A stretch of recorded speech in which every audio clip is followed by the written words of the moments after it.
여러분 안녕하세요. 대한법률 부동산 연구소 쿠폰하우스 쿠폰지기 최유리입니다. 오늘은 이태광 교수님 모시고 저희가 늘 알고 있는 양도세, 이제 다주택자 양도세에 대해서 한번 이야기를 한번 나눠보겠습니다. 교수님 안녕하세요. 네, 안녕하십니까. 네, 먼저 이야기하기 전에 이제 태풍이 곧 올라온답니다. 태풍이 올라와서 뭐 큰 피해 없기를 바라고 오늘이 첫서인데 저희가 유튜브 찍을 때마다 비가 오는 것 같습니다. 근데 이제 날씨가 네, 비가 온다니까 후덥지근하고. 맞습니다. 근데 이제 제가 오늘 부채를 해야 됐어요. 후덥지근해야 돼요. 부채도 살 생각입니다. 그 첫스에 내리는 비는 농사에 1도 도움이 안 된다고 합니다. 진짜? 예, 이제 뭐 농작물이 다 무르익을 때쯤 오는 비는 아, 절대 농사에 도움이 되지 않는다고 하니까 뭐 농사 짓는 분들은 각별히 유의하시기 바랍니다. 아유, 농촌도 어려운데 또 처서에서 도움이 안 된다고 하니까 또 마음이 아프네요. 그렇죠. 예. 그럼 이제 본격적으로 저희가 이제 양도세에 대해서 이제 이야기를 한번 나눠보겠습니다. 교수님 이제 다주택자 양도세를 네. 2003년도 1월까지 이제 시행을 하고 1월부터 23년? 네, 23년 1월부터 시행하고 22년도까지 네. 다주택자는 네. 집을 팔아라. 네. 뭐 그런 의미인 것 같은데 거기에 대해서 그게 뭐 매일경제인가 어디에도 나오고 예, 예. 여러 군데서 나오더라고요. 예, 예. 근데 뭐 다주택자일 경우에 집을 팔아라. 예, 예. 이제 그게 제 생각은 그래요. 양도세를 내려가지 않은 상황에서는 예. 여전히 안 팔 거다 이런 거지. 그렇죠. 양도세 완화가 좀 있어야지 팔 거다, 매물이 나올 거다, 뭐 그런 이야기인 것 같습니다. 근데 뭐 언론을 뭐 타이틀을 딱 보면은 예. 다주택자가 집을 22년 말까지 팔아야지 안 팔 때는 세금 폭탄이다. 맞습니다. 네, 나오는데 요즘은 뭐 폭탄 얘기를 하도 많이 들어서 무섭지도 않아. 폭탄, 징역 뭐 이런 얘기 많이 하잖아요. 맞습니다. 그래서 거기다가 이제 지금은 그렇게 해. 내 폭탄 그러면 핵폭탄 이렇게 해야 조금 이게 뭐지 이렇게 나오지. 폭탄 얘기 하도 많이 나오다 보니까. 근데 내가 봐서는 이거 폭탄이라고 볼 수 없을 것 같아요. 그게 어떻게 된 거냐면 그 1주택 보유를 했을 때에 비과세 비율이 9억에서 12억으로 올려준다. 예, 9억에서 12억. 근데 12억을 올린 대신 3년 동안 보유를 하거나 거주를 해야지만 비과세 효율이 있다. 그러면 12억 이상 되는 거. 예를 들면 10억에 집을 샀는데 1주택자예요. 예, 예. 그러면 13억에 팔았잖아요. 그럼 12억 초과했잖아요. 예. 그러면은 1억에 대한 세금을 1주택자라도 비과세 아니고 1억에 대한 세금을 부과한다 그거거든요. 근데 이제 그거는 수도권 이야기고 우리 강원도 지역에 12억이 넘어가는 집이 있을까요? 많지 않죠. 뭐 있긴 있는데 뭐 비수도권에 특히 지방 같은 데는 12억이 넘어가는 주택이 많지는 않은데 이걸 어떻게 적용할 것인가 그것도 또 궁금해지네요. 네, 그래서 그 지방하고 수도권 같은데 수도권에 대해서 세금 폭탄이지. 뭐 지방은 뭐 10억, 뭐 1주택자 있을 때, 그 다음에 장기 보유 주택 다주택자들이 장기 보유 혜택을 받으려는 사람이 많지 않아요, 사실상. 맞습니다. 그러면 실질적으로 다주택자들 주택을 내놓는다는 거는 세금 폭탄이라 할 수 없고 1주택이나 2주택, 3주택 가진 사람들한테 그 세금을 더 걷겠다는 거지 결국 폭탄은 아니라고 생각하거든요. 그리고 10년 동안 그 1주택이 돼야지만 그걸 인정해준다. 그다음에 옛날에는 거주를 안 해도 보유만 해도 80% 감면을 해줬어요. 10년 갖고 있으면. 근데 지금은 거주 4년, 뭐 보유 4년 이런 식으로 쪼갠단 말이에요. 수도권에는 보유를 3년, 거주를 2년 뭐 이렇게. 그런 식으로 쪼개다 보니까 결국은 뭐 돈이 급하고 뭐 가격이 올라가는데 양도세가 내려가지 않은 상황에서는 1주택자라도 크게 뭐 못 느낄 거다. 예. 단지 주택을 갖고 있던 것을 더 안 팔려고 할 거다. 그런 현상이 벌어질 것 같아요. 그러면 그 다음에 또 한 채를 갖고 있는다 하면은 더 똘똘한 한 채를 가지려고 할 거다. 네, 똘똘한. 똘똘한 채를 사실상 지금 서울의 수도권의 집값이 폭등한 거는 똘똘한 한 채로 가는 바람에 그거를 살려는 사람들이 이제 다른 걸 정리하고 그거 하나만 살려고 했기 때문에 최고가가 나온 거거든요. 예. 근데 똑같은 상황이 또 벌어질 수 있다. 그러면 결국은 그 지역의 부동산을 갖다가 최고가를 또 치게 되면 다른 주변에 있는 가격들도 올라간다. 그렇게 볼 수 있을 것 같아서 그 가격을 또 올리는 정책이 아닌가. 또 그런 생각이 들어요. 네. 교수님 말씀하신 대로 이게 이제 가격을 올리는 정책이 그러니까 올 1월 달부터 5월 달까지 양도세 내기 전까지는 매물이 많았는데 네. 6월 달 양도세를 내고 난 뒤부터 매물이 줄었고 네. 지금 양도세 이게 중과세를 한다는 걸 발표하고 난 뒤부터 수도권부터 시작해서 매물이 엄청 줄었답니다. 그러니까 결론을 보면 세금을 부과하면 부과할수록 사람들이 더 매물을 안 내는다. 꽁꽁 숨는군요. 네, 그럼 공급이 계속 줄어든다. 네. 저번 시간에도 말씀드렸지만 건설만 하는 게 공급이 아니고 다주택자들이 집을 내놔야지만 공급이 되는 건데 맞습니다. 지금의 장기보유 그러니까는 아니 3년 이렇게 묶어버리니까 그럼 3년 있다 팔라는 얘기잖아요. 그러면은 3년 동안 물건이 안 나오는 거잖아. 그 한 차라도. 그렇죠. 그쵸? 예. 그러니까 더 오래 갖고 있으라. 더 갖고 있으라는 거는 그만큼 물건이 시장에 안 나온다. 맞습니다. 네.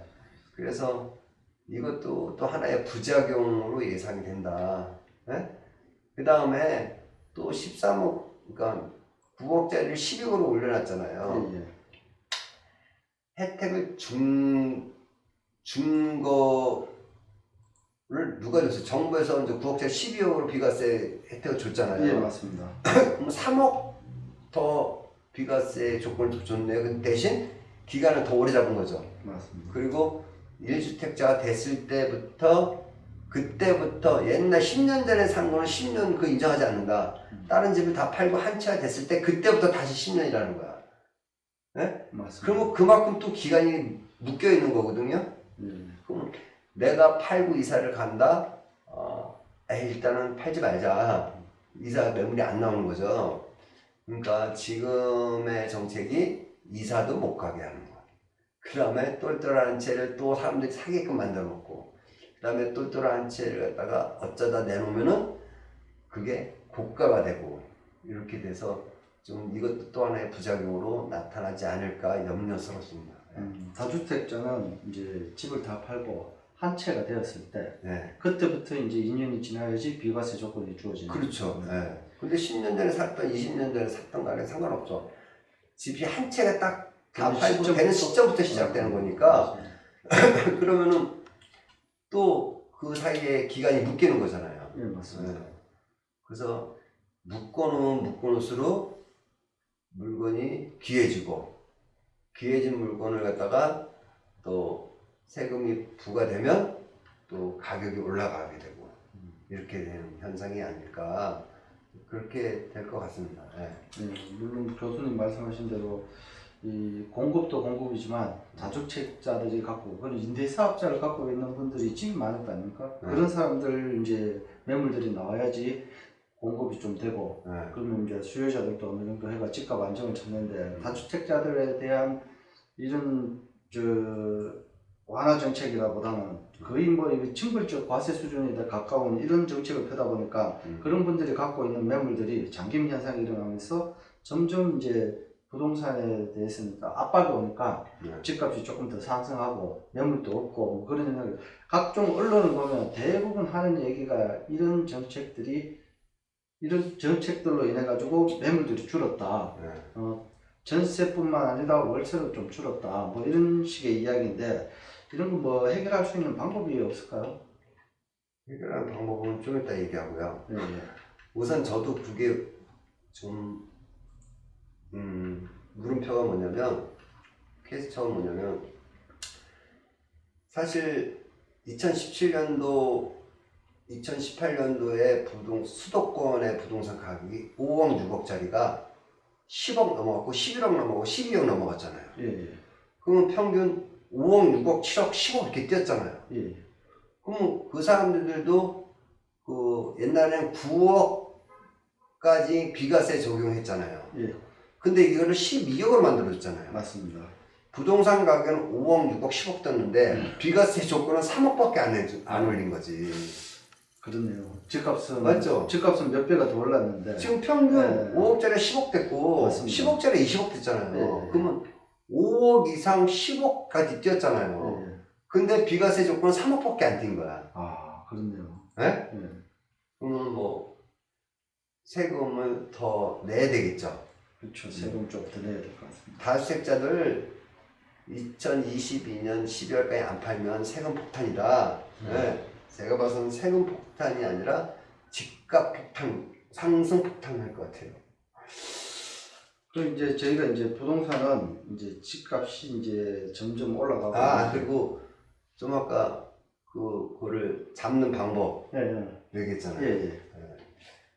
그 잡는 방법은 별거 아니야.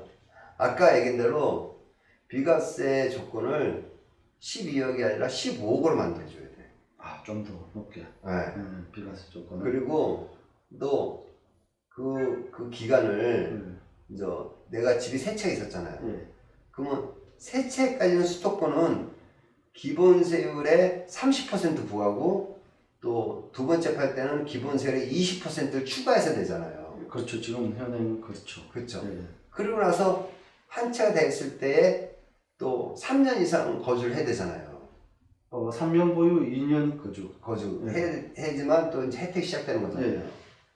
그거 다 줄이면 돼. 아, 다 줄이면 맞습니다. 돼. 다 줄이면 될 것 같고. 여하튼, 저번에 영국 같은 경우도 부동산 가격이 폭등했는데 저번 시간에 말씀드렸지만 양도세를 완화해주는 바람에 가격이 조금 보합 내지 약간 하락했다. 그것처럼 양도세를 빼주는 수밖에 없어요, 사실상. 근데 집 없으신 분들이 그러면 집 있는 사람들이 폭리취하는 거 아니냐 이거잖아요. 근데 어떡할 거야? 가격 다 올랐는데. 네? 그럼 이제 이쯤 되면 정부 여당에서는 다주택자를 적폐로 보는 게 맞겠죠. 적폐는 옛날부터 적폐였네요. 그러니까 지금 다주택자들 매물도 점점 이제 안 나오죠, 시중에. 더 안 나오죠. 시중에 안 나오고 그러다 보니까 이제 가격 상승은 불보듯 자명한 거고. 네. 어떻게 이런 일이 이럴 수 있지? 우리나라는 솔직히 이제 다주택자에 대해서 좀 관대함이 없는 것 같습니다. 그 사람들 매물이 좀 나와야지 시장에 안정적인 공급도 주어지는데 네. 그런 공급이 없다 보니까 가격은 점점 올라가고 뭐 했던 이야기를 계속 반복하는 것 같습니다. 집값 오른다, 집값. 저희들 유튜브에서 계속 이 집값 오른다는 이야기 하니까 정말 이제 듣는 분들한테 집값이 계속 오른다고 이야기하기도 미안할 정도로. 근데 사실상 현실이 이제 집값이 계속 오르다 보니까 이런 이야기를 또 안 할 수도 없고 이런 말 있잖아요. 패닉 바잉. 그러면 이제 우리 오늘부터 집값 떨어진다 얘기할까? 그런데 집값이 떨어지지는 않잖아요. 현실적으로 이제 패닉 바잉이라든가 연끌이라든가 이런 단어를 써가지고 마지막 차를 타신 분. 그러니까 근데 집값이 떨어지는 거는 시간이 지나면 떨어지는 게 아니고요. 네. 사실상 이렇게 돼요. 우리가 거품이라는 게 생기잖아. 예. 근데 뭐를 하면 거품이 생기는데 그 거품이 딱 생기고 나서 시간이 지나면 거품이 쑥 빠지죠. 그렇죠. 네? 예. 그것처럼 거품이 빠지려면 또 시간이 있어야 되는 거야. 근데 그 시간에다가 우리는 맥주를 얘기하면 맥주를 쭉 따르면 거품이 생기잖아요. 네, 맞습니다. 그 정부에서 맥주를 계속 따라주고 있어서 거품이 계속 생기는 거야. 근데 이거를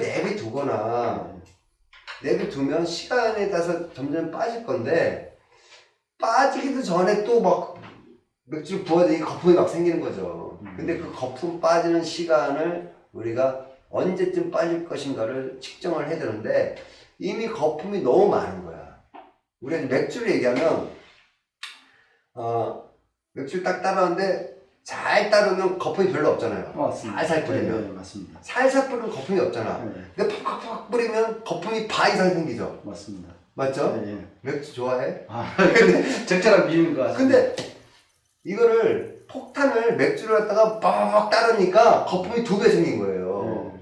근데 맥주를 규제를 갖다 살살살살 하면은 거품이 조금밖에 안 생기잖아. 맞습니다. 이해가죠? 네. 근데 이번에 정부에서는 막 맥주를 막 따라버리니까 거품이 2배 생긴 거야. 네. 그리고 이거를 이제 내비둬야 돼. 내비두고 살살살 시간이 되면 거품이 빠지는 시간을 기다려야 되는데, 예?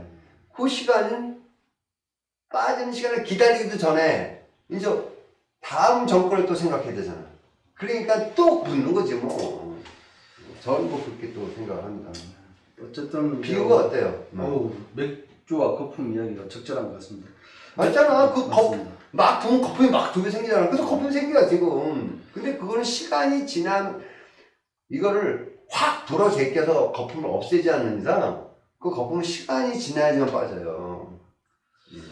어쨌든 이제 오늘 이제 주제가 이제 이야기한 게 다주택자에 대한 양도세를 이야기했는데 이제 결론은 이제 보면 장특공이라 하죠. 장기 특별 공제에 대한 거.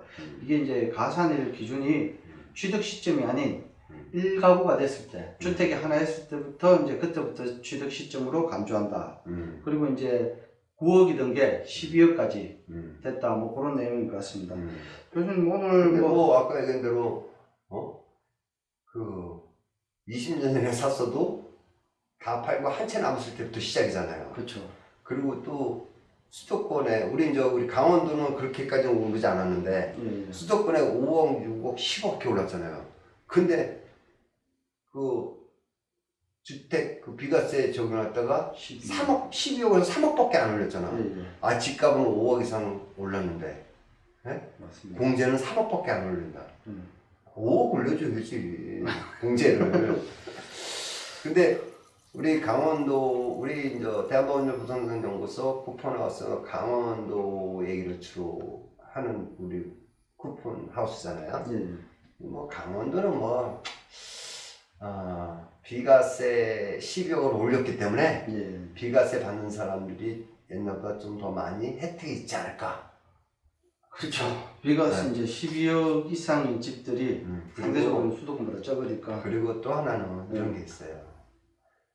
9억일 때 만약에 9억짜리 집이잖아요. 그럼 비과세잖아. 근데 12억으로 올려놨잖아요. 그럼 12억에 팔아도 비과세잖아. 그렇죠. 맞잖아. 9억일 때는 9억까지가 비과세니까 세금 내기 싫고 또 하기 싫어서 10억에 한 게 9억에서 잘릴 수가 있단 말이에요. 맞습니다. 근데 12억까지가 비과세가 됐잖아. 그러면 11억 팔아도 11억 5천에 팔아도 비과세니까 나 일단 11억에 내놓을래 이럴 수 있단 말이야. 그럼 가격이 또 오르는 거야. 맞습니다. 그 생각을 정부에서 못 하고 있는 것 같습니다 지금. 정부에서 생각 못하는 거 되게 많아요. 맞습니다. 네. 여하튼 이제 저희가 뭐 오늘까지 이야기한 게 정부에 대한 뭐 다주택자 양도세에 대해서 이야기했는데 뭐 저희가 양도세 1가구 1주택을 원칙으로 하는 게 이제 이야기인데 주요 골자인데 2022년까지 자주택자들은 있는 집을 다 팔고 한 채만 보유해라. 2024년 1월달부터 시행을 한다고 합니다. 그러니까 뭐 다주택자들은 뭐 이렇게 시행하면 집값이 계속 오르다 보니 이걸 시행을 해도 안 팔겠죠. 안 판다니까 매물이 자꾸 숨는다니까. 매물 확률이 커요. 매물 잠김 현상은 점점 가속화될 것 같습니다. 어쨌든 오늘 이태광 교수님 뭐 많은 이야기를 나눴습니다. 고맙습니다. 예. 오늘은 여기까지 하겠습니다. 감사합니다. 하나, 둘, 셋.